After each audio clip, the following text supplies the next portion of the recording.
Hello everybody, welcome to my channel. My name is Paul, the Canadian Snowman, here with some more geography. Now, I've done so many geography now videos, doing them all in alphabetical order, and next stop is Namibia. I'm sorry if I'm pronouncing it Namibia. I think so. I'm sorry if I pronounced it wrong. I'm going to learn in 2 seconds if I did or not. But anyways, guys, please hit that like and subscribe button below. And we're going to go find out some awesome stuff about this country right now. Hopefully awesome. Sometimes it's, it's pretty sad. Sometimes, it just depends, I hope everything's going great with you guys. But anyways, I don't know much about you guys. But anyways, 3, 2, or how I stop the countdown. I got to do full screen first. All right. 3, 2, 1. Many of you guys in Namibian geography have told me that if you want to make the shape of Namibia on your hand, just curl your index finger, stick out your thumb, and go like this. That's not some kind of gang sign, is it? Let me check. Bloods, Crips, Kings, MS-13 Sureños, Common Crips. No, I think we're good. I went to a public school in Chicago. Ah. It's time to learn geography. Now! Hey everyone, I'm your host Barbs. Namibia, South Africa's ex-wife, but now getting back together and dating again girlfriend who speaks German, kind of, and has unexplained polka dots. Yeah, Africa, love this place. You'll never be bored with this continent. Let's find Namibia on the map now, shall we? Namibia is known for being one of the safest and cleanest places to visit in all of Africa. Nice. Not the cheapest, but you can still kind of get by and get lost in the maze of open space. How much open space? A lot. Let's take a look at the map now, shall we? First of all, Namibia is located in southern Africa with a long coast along the Atlantic. It looks like they are only bordered by Angola, Botswana, and South Africa, but if you look over here, they have this long panhandle known as the Caprivi Strip. And at the very end of it, they share a river border with Zambia and Zimbabwe as well, making it the world's only quadrupoint between sovereign nations. You talked about it in the Botswana episode, right? Yes, I did. Watch it again, guys. The country is divided into 14 regions with the capital and largest city, Windhoek, nestled in the central Khomas region. It also has the country's largest and only international airport, Windhoek's... I always wonder how, countries get their shape. How did they get that long piece up top? There's a lot of, crazy stuff, just weird shaped countries, and you're like, how did it happen like that? You think that the other countries around that small thin area would just gobble that up, but I guess it's a lot of it has to do with geography. I guess maybe there's could be a mountain range there or a river that's kind of, I don't know. That's always kind of fascinating, how countries get their shape. Anyways, back on the show. Nestled in the central Khomas region. It also has the country's largest and only international airport, Windhoek's Hosea Kutako International. Otherwise, numerous domestic and regional airports and airstrips exist in every region except these 3. After Windhoek, the next largest cities are Rundu in the northeast and Walvis Bay, which holds one of the 2 main shipping ports, Walvis Bay Harbor, which is the only natural harbor in the country, divided by the Pelican Point Sand Spit, which holds these cool saltwork evaporation fields. And then there's the smaller Luderitz Harbor further south. Each of these port cities are the final coastal stops for the largest rail network run by the national train service, Trans-Namib. It traverses the entire country, going into Angola and South Africa, with proposed future lines that will enter into Botswana. Now back to the Caprivi Strip thing. It looks weird, right? Why does Namibia have that one long panhandle? Well, basically, it kinda went like this. Well, we Germans took over Southwest Africa and East Africa. We need to connect them, but those pesky British keep blocking the way. Tell you what, maybe we can do a bit of a trade-off. How so? Well, you see those Zanzibar Islands? Give me them. What? Yeah, give me them. That is literally off the coast of my territory. Do it, and I'll give you a corridor to the Zambezi River. It should go all the way to the east coast, and that's what you want, right? Okay, then give me back Heligoland. Deal! Wow. Ooh, what's so funny? Oh, nothing. Thanks for doing business, David Livingstone. What? Germany. Yeah, they knew a little secret. Otherwise, Namibia has quite a unique civil structure because it's huge, but with only about 3 people. I know I've said this in a different video. It's kind of amazing how our different countries are the ones that kind of responsible for how countries are shaped nowadays. Kind of like India and Pakistan, how Britain was kind of the whole reason it got I guess cut off and given out to everybody. I don't know. Sorry, I'm lost of words here. But yeah, and Okay, that's how it got its shape there. I guess it's a lot of those kind of deal things, I guess, kind of going around. Yeah. Per square kilometer. So, like, I could totally bury some treasure over there and, like, nobody would find it? Yeah, but don't sail on the north coast, you could die. The Portuguese called it the gates to hell. The Bushmen called it the land god made in anger. But today, it's commonly known as the skeleton coast. This strange geological phenomena in which colossal orange desert sand dunes converge right into the ocean, where you can find tons of shipwrecked vessels of ill-prepared seafarers. An ocean of sand meets, like, an ocean of water? That was beautifully illustrated, Keith. On top of that, there are quite a few notable places of interest that you might want to consider checking. I didn't understand it. So your boat's kind of just going a sandbar right there, or it's just really rough seas right there. I guess it's just how the coast you're not like able to kind of like park your ship there. I guess I'm not quite sure understanding this. I'm sorry. I'm a little slow. Anyways. That was beautifully illustrated, Keith. On top of that, there are quite a few notable places of interest that you might want to consider checking out if you come, such as Kolmanskop Ghost Town, Standerberg Castle, the Hoba Meteorite, the largest meteorite in the world, the sand dunes of Sossusvlei, the Gibeon Meteorites, the Solitaire Installation, the dinosaur footprints of this farm, the Tropic of Capricorn Crossing, Christkirke, the Cheetah Conservation Fund, Crocodile Ranch, the Ombalantu Baobab Tree, the Twiffelfontein Rock Carvings, Independence Memorial Museum, and Heroes Acre. Whew, yeah, lots of space and lots of cool sites, especially the natural ones. Which brings us to... And you guys got a pretty good sized country there. I'm sure it probably take forever for someone to visit there to kind of go to all those sites, right? And all that cool stuff, just here's a meteorite, man. That'd be cool to take a picture sitting on that thing.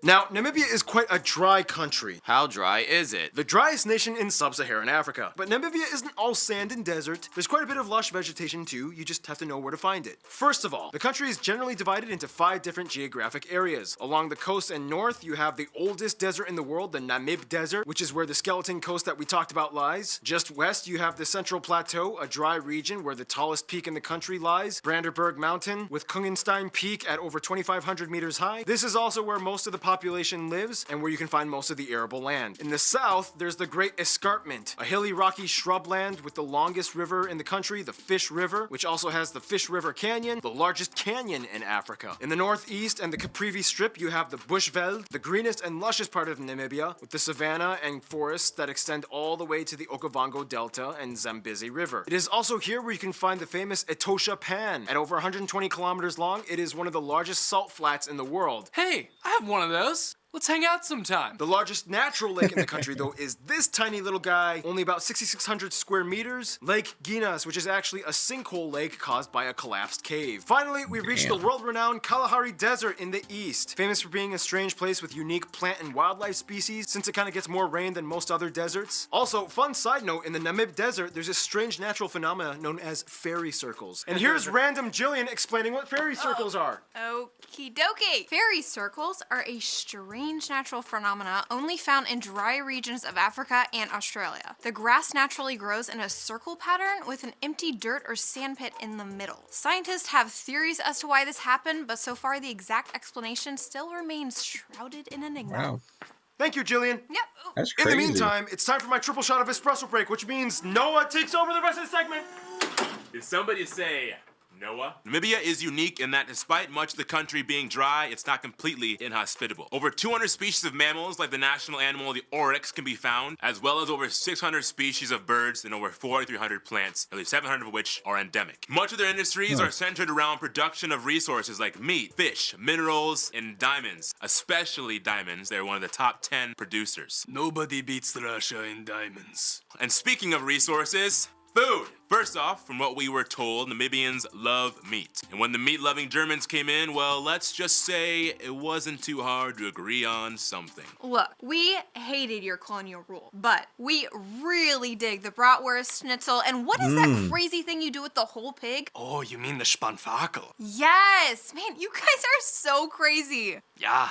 That was weird. Okay. Some dishes you guys, the Namibian Geography suggests we mention, might include things like kapana, silver cod, and Luderit's crayfish, fat cakes, poppin' flace, wapane worms, poiki, Kalahari truffles, and those gigantic omojoa mushrooms. The national drink oshikindu, and everywhere you can find Namibian-style game barbecue known as braai, featuring legally hunted animals like kudu, springbok zebra, and crocodile. And speaking of which, you'll find that the people of Namibia, much like the diverse set of animals, come from a myriad of colorful traditions and customs. Which brings us to... I'm hungry. Thank you, Noah. Follow him on Instagram. No problem. Excuse me.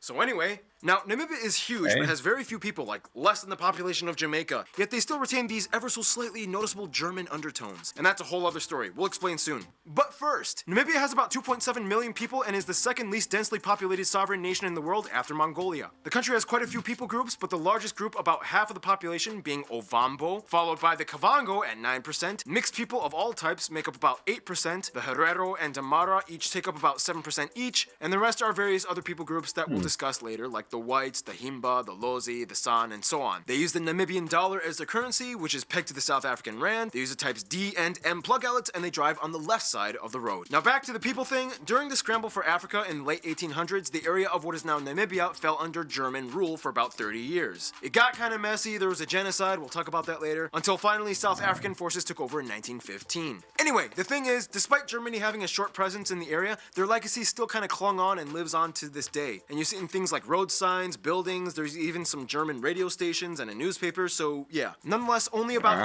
2 to 3% of the population actually speaks it natively, mostly the white German population. However, it is taught in many schools and used as a commercial language. Up until 1990, it was actually a co-official language with English and Afrikaans. Faith-wise, most Namibians at least nominally identify as Christian, somewhere at 80 to 90%, mostly belonging to Protestant branches, especially the largest one being Lutheran. It was brought over from German and surprisingly Finnish missionaries in the 19th century. And that's the closest thing that I've ever seen to an African colony. No bloodshed. Cheers. Culturally speaking, depending on how you compartmentalize them, there are somewhere between 10 to 15-ish main people groups in Namibia. But basically, it can be broken down into 4 family categories: the Bantu, the Khoisan, the Mixed, and the Whites. Let's go over some of them, shall we? In a nutshell, the Khoisan groups in Namibia, like the Nama, the San, and the Kung, are kind of like the original inhabitants. Yes, that little exclamation mark is a click sound, and I'm not even joking, it's a real people group. They are one of the oldest cultures in the world, dating back to the Stone Age, famous for having various techniques that have helped them develop into the harsh climates. They're also famous for their distinguishing features. They are some of the only black people in the world that have natural epicanthic folds on their eyes from birth, similar to East Asians. Epic what?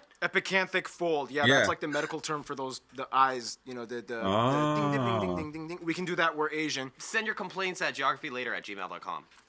In addition, they are known for being the originators of the click languages. You know, the ones with the sounds. Later on, other Bantu groups migrated from West Africa around 1000 BC, and they would adopt these sounds into their languages like Zulu or Xhosa. But Khoisan is kind of the one that started it all. You know that language they speak in Black Panther? The Wakandan language? You know, it's actually the Xhosa language from South Africa. It's so original and unique. Thank goodness there's such an original click language like Xhosa. Just let it go. Now let's talk about the Bantu groups. The largest Bantu group, known as the Ovambo or Ovambo, are people that are found mostly in the north along the border with Angola. They love wearing the color. I bet they do that a lot in TV shows where they make up like a different language, you know, like, but they don't actually make it up. They just take a language from a country that very few people know about. I mean, it's smart. It makes sense, you know. Really, don't have to do any kind of work. You know, you kind of just just teach it to your actors, pretty much, right? But yeah, anyways, that's cool stuff.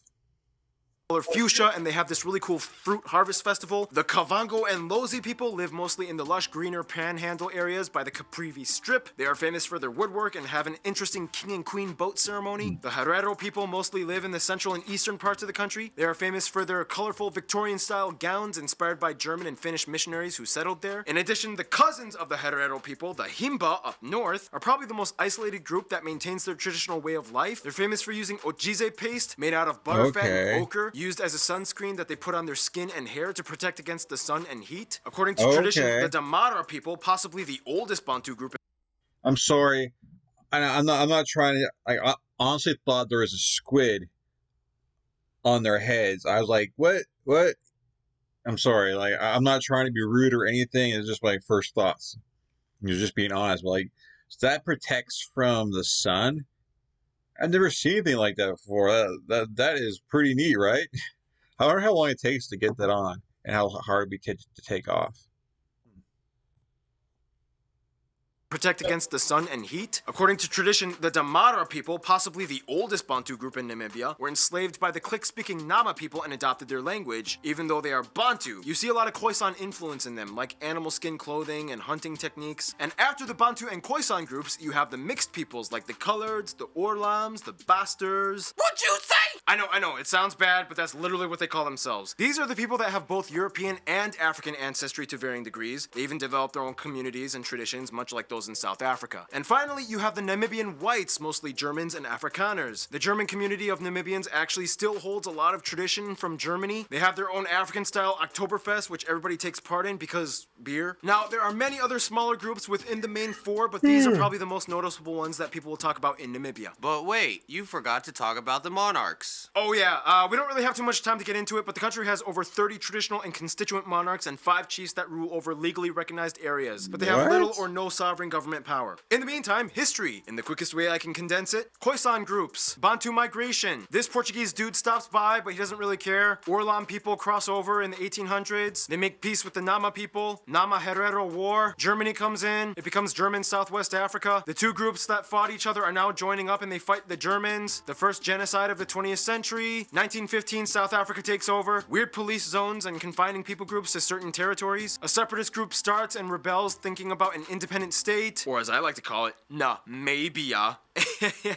Independence from South Africa in 1990, multi-party democracy introduced, Caprivi Strip tries to secede, but Namibia is like, oh no. And here we are today. Otherwise, some notable people from Namibia or of Namibian descent might include people like Anna Mungunda, Sam Nujoma, this musician and civil rights activist, Michelle McLean, Gwen Lister, Frankie Fredericks, Joanna Benson, Ricardo Manetti, Gaza, Knowledge Kati and Herod Pupkewitz, Paulo Sambunda, Harry Simon, Behati Prinsloo. Whew, for a place with fewer people than Jamaica, they sure have quite a few notable people. And speaking of places outside of Namibia, let's talk about their friends, shall we? If Africa was a family, Namibia would kind of be like this straight B student. You know, they kind of coast by comfortably and keep things chill and everyone just kind of gets along with them. For Germany, things are generally amicable as Namibia has had the highest concentration of Germans in Africa for a while. Tourists love coming. They give them lots of investments and machinery. Considerable numbers of Namibians live in Germany, and some have even become famous, like Eric Sell, winner of X Factor Germany. Finland also surprisingly has great relations, as they invest heavily in their forestry and environment sectors, which not only boosted trade, but also prompted Prime Minister Nahas Angula to visit. Cuba was a major player that helped them during apartheid and independence years, and to this day, they still help with scholarships and medical support. As a member of the SADC, they generally get along with all their neighbors. Tanzania, Rwanda, and Burundi kind of winked their eyes as they passed by, since they were also under the Germans as East Africa during occupation years. However, every single Namibian I have talked to has told me that their best friends would probably be Botswana and South Africa. Botswana is kind of like the slightly richer sister that always tags along for the adventures. The two share much culturally, especially in the Khoisan people groups found in the Kalahari Desert that they both share. Trade and business is also huge between them. South Africa, though, is kind of like the husband they divorced but then started to date again. The two are inseparable. Not only is the vast majority of trade and business done with South Africa, but so many Namibian and South Africans travel to see each other, often marrying each other, having families. They both speak English and Afrikaans. They both love biltong. Namibia even stopped using daylight savings time to match up with South Africa. In the end, they're a cute couple. In conclusion, Namibia may be huge with lots of space, but with millions of colors, sights, sounds, tastes, and German beer, it's definitely not empty. Stay tuned, Nauru is coming up next.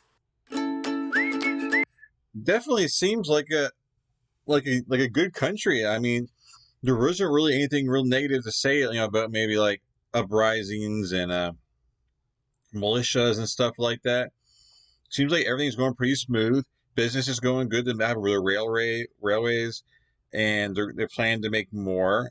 So seems to be very easy to get around. Things just seem to be going at a good pace. It seems like sky's the limit right here. Which and it's just in a lot of African countries. I know there's some that don't seem to have that kind of luck or that fortune of being able to just thrive because there's some kind of military kind of thing holding like the country back, you know, and everything. So, but anyways, guys, please hit that like and subscribe button below, please. And yeah, I hope you guys enjoyed this video. Namibia, you guys are pretty amazing, guys. Keep it up, keep it up. But anyways, guys, like, subscribe, and I'll definitely catch you guys in future videos. Thank you for watching. Peace. You guys have a good night.